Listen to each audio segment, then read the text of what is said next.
అడగాలేదు వచ్చరా అడగాలేదు ఉదయాన్ని అడిగానయ్యా. ఆస్తులను అడగాలేదు, అంతస్తులు అడగాలేదు, ఉదయాన్ని అడిగానయ్యా. మనుషులను చేసావయ్యా, ఈ లోకానికి వచ్చావయ్యా. నివేదకి రానేనని నా కోసం వచ్చావయ్యా.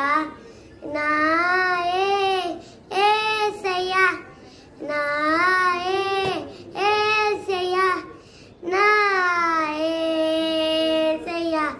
పాపాన్ని తొలగించి శాపాడి విడిచేయ భూలోకం వచ్చావయ్యా. కన్నీటిని తుడిచావయ్యా, సంతోషం పంచావయ్యా. నివేదకి రానేనని నా కోసం వచ్చావయ్యా. నా